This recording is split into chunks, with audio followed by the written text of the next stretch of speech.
Hey, and welcome to this Thirsty Thursday edition of Liquid Lunch on Newsmax TV. I'm John Tobacco. We're coming today live as we do every single day, Monday to Friday, noon to 2 Eastern. And we're coming today live, of course. We're still on Broadway. Yes, we are. And we're in the Question Tequila Studios. We're well fortified. Jason, the CEO of Question, one of our favorite sponsors, sent down 3 cases. So we are loaded to the gills with tequila, and we are going to need it today because we have a whopper of a show for this Thirsty Thursday. Before getting into today's show, let's go downtown, right down the street to the New York Stock Exchange. The Dow today down about 50 after 2 days of recovering from the 450-point loss on Tuesday. The Dow was up almost 200, intraday over 200. It was up another 150 yesterday, so we regained most of those losses. And I think the market is starting to realize at this point that Donald Trump has pulled the leverage back to our side in the China trade talks by letting them know we're not in a rush. We don't have a red line in the sand. And he probably established a little more certainty for the markets, and the markets like it. Down about 40 today, not horrible. Bitcoin is up a bit today at 7,500. Still in the danger zone. I told you, I've been telling you for a while, I bought some Bitcoin at 8,000. I thought there was a buying opportunity there. Below 8,000 is the danger zone. It could go as low as 5,000. So stay alert, stay cautious, and remember, do not take any financial advice from me. I'm not a financial advisor. We have a packed show today talking about public companies and all great things that are going on in the market, value creation, income generation. But remember this again, I'm not a financial advisor. Do not invest in anything because I said it. And my final disclaimer will be every single day on Liquid Lunch, I drink alcohol. So do not take advice from an advisor who drinks alcohol for a living. Joining me is someone who tries to stay sober and corrects all my mistakes. Sometimes. He's like my training wheels. I have a busy today. afternoon, so I don't usually make a concerted effort to stay sober, but I am going to try for today's show. No more than one drink today for me. No more than one? No more than one. Well, we'll try to break that for sure. No. Will your frankly speaking be more than 1 minute today? Slightly. Yesterday you had noted it would be about 2 minutes. It wound up being about 5. But they're always great and insightful. Well, look, there's a ton of breaking news out there. Is there? Obviously, we're following this shooting at Pearl Harbor yesterday. Oh, my goodness. In which 3 people are dead, including the sailor who was the assailant here.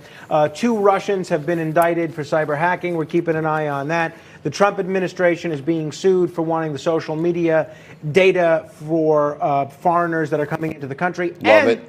The big news of the day, of course, is the fact that Nancy Pelosi, just about 3 hours ago, announced that she's asking the House to move forward with impeachment. This is why she said she is.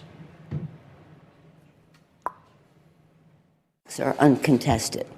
The president abused his power for his own personal political benefit at the expense of our national security by withholding military aid and crucial Oval Office meeting in exchange for an announcement of an investigation into his political rival. So why did this begin? Well, we've talked about it a lot, and obviously many of you remember this all began with military aid to Ukraine, which is precisely what I'm speaking, frankly, about.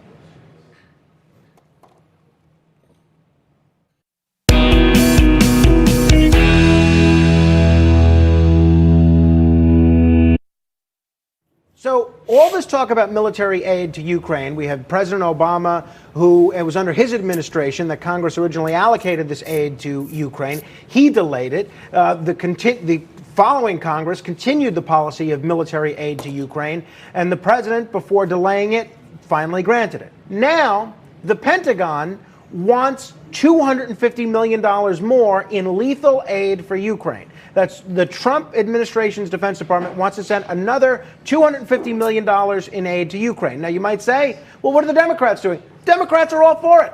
In an era where Republicans and Democrats can't agree on anything, they agree on this. The House, in their budget, they're including $250 million. And you might say, what about the guys in the Senate? What are they doing? Surely they're putting the brakes on things. No, they're for $300 million in military aid to Ukraine. So the question, the foreign policy debate in D.C. right now is not whether or not we should even be giving lethal aid to Ukraine. It's how much. Do we give $250 million or do we give $300 million? You know what my answer is and how much aid we should be giving to Ukraine? Lethal aid? 0. A big, fat Zero. We've talked about this before. Ukraine is of no strategic security importance to the United States.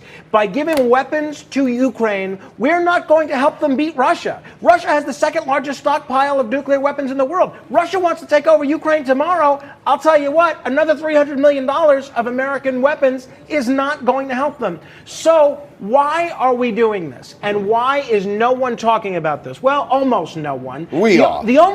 So it's John and me. That's us. Tucker Carlson.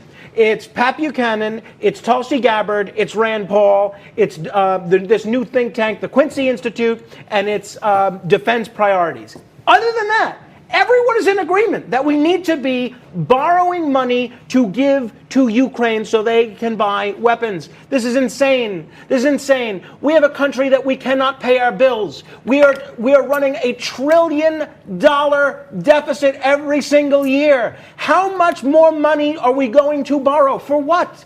To give to a country to antagonize Russia when they are not an ally. They're not in NATO. This is insane. All the Russian separatists in the Donbass region of Ukraine, here's the God's honest truth, they want to be part of Russia. So what are we doing? Why are we doing this? And more importantly, why is no one asking the question? I'll tell you what my philosophy would be with respect to Ukraine. It would be the same as the preacher in Blazing Saddles when he gets a little too close to the fire when he escorts the new sheriff into town. You remember the classic Mel Brooks hit, Blazing Saddles. This is what happened. Spiritual leader, I implore you to pay heed to this good book and what it has to say. Son, you're on your own. You're on your own, Zelensky. Good luck. We're no longer borrowing any more money to give you to buy weapons. So the question that you need to be asking is, who's benefiting? Cui bono, right? Who's benefiting from us borrowing money to give to a foreign country to buy weapons? Well, it just so happens to be the military-industrial complex, the big defense contractors. And it just so happens that those companies happen to be making huge campaign contributions to your favorite congressman on the Hill and paying a lot of lobbyists to lobby for precisely this policy. This is insane, folks. Now, this has gotten buried in all the coverage of impeachment, but we're about to borrow $300 million to give to a foreign country to buy American weapons, to antagonize Russia. Why? Why? Are you taking over hardball with Chris Matthews? You said Blazing Saddles, and I think about my favorite scene in Blazing yes, Saddles. the Eric Swalwell scene. When they're the Eric Swalwell scene. No, I'm with you. I mean, we just keep printing money. We got this magic printing press down in Washington, and we just keep running this sucker. Going down. It's not backed by gold. It's not backed by anything. It's backed by zilch, Zippo. It's a big credit card, and guess what? People forget about this. One of the, if not the, largest holders of U.S. debt, which allows us to overspend, is China. Okay, China buys our debt. They show up at Treasury auctions every single day and buy our debt. So if one day China, we really tick them off in these trade negotiations and they stop buying, the market will be down 5,000 points. Worse than that, if China shows up one day and says, you know, forget about not buying. Today we got this big batch of U.S. Treasury bonds and bills and notes. We have this crap laying around for years. We want to sell some. The market will be down 10,000 points. So we're running a really tricky game here because China's friends with Russia. We're borrowing $300 million basically from China to give Ukraine Javelin missiles to blow up Russian tanks.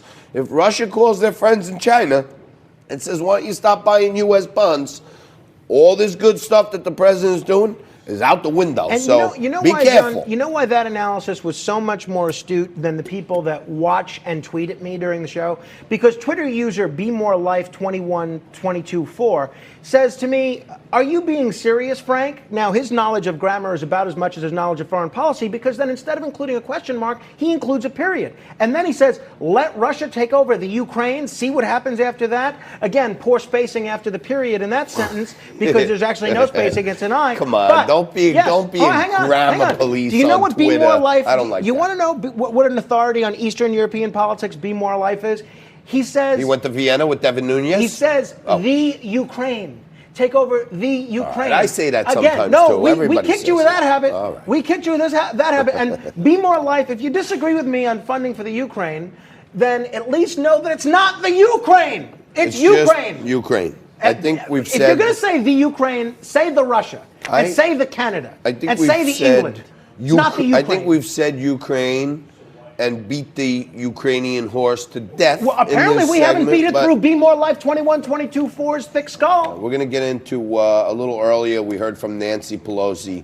I want to put odds. What was the guy we had on from that gambling site? I want to start a bet. Remember the guy? Frank Angemi? Frank Angemi. I want to start a bet because I don't know if you noticed, but I watch these things. Every time Nancy Pelosi talks, she is spending so much energy trying to keep her teeth in her mouth that I can't even focus on what she's saying. And Joe Biden has the same problem. His teeth almost came flying out in the last debate. I want to put a prop bet up. Whose teeth are going to actually fall out first, Nancy Pelosi's or Joe Biden's? Because I don't know, between the two of them, Joe Biden left the White House 2 years ago, 2.5 years ago, with a net worth stated on his income statements of between minus 700,000 and plus 400,000. So he was worth basically zero when he left as vice president. His son gets hired by Burisma just the year before he leaves, 2 years before he leaves. And lo and behold, 2.5 years later, Joe and Jill Biden are worth $11 million. I wonder how that happened. How do you go from zero to 11 million in 2 years? That's good. He was making 700 grand as a professor. I'm going to talk about this a little later on because I didn't like when Nancy Pelosi last week called Donald Trump an imposter, because there are a lot of things about her that may make her the actual imposter. But we're going to get into how someone has been in Congress for like 30 years, making a standard salary of between $70,000 and now $170,000, is worth $100 million. Nancy Pelosi is worth $100 million. Okay, put that in your purse. We're going to talk about that a little later in segment 5. Kyle, can you show me GFX3, please, to end this segment? We got a whopper of a show coming up today. Bill Cortez and Jeff Guillot are going to be here to mix it up. That's when I'm going to have a drink. Annette Rayner, CEO of InvestView, is going to be here. Take a look at this chart. I've been talking to you guys at home about InvestView for months now. I personally joined the company as their chief digital officer on October 2nd. Fully disclosed, I want you to know I'm a shareholder. I have some say in guiding the forward strategy of the company. Oh, no. I'm not telling you to buy stock. This is not a solicitation. I'm telling you what I've done. I have a personal stake in the company. I have a vested interest in the company doing well and building value going forward.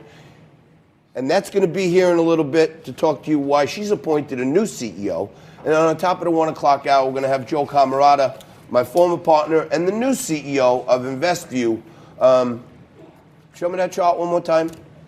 But for those of you at home who are following along, getting to know InvestView, take a look at this chart. October is when I joined the company. Oh, boy. The stock was about 1.1 cents. And since then, the stock is almost 5 cents. So I'm not telling you to buy penny stocks. Don't invest based on what I'm telling you as advice. Educate yourself. Make yourself aware. But I'm telling you what I've done and how much work I'm putting into this thing. I'm going to tell you a lot more about the company. Michael McHale's going to be here a little later on. And my favorite workplace attorney, Jonathan Bell, joins us in the second hour. Whopper of a Thirsty Thursday. We're going to mix it up. The only show on television that has a Democrat or Republican every single day. We're going to mix it up right after this.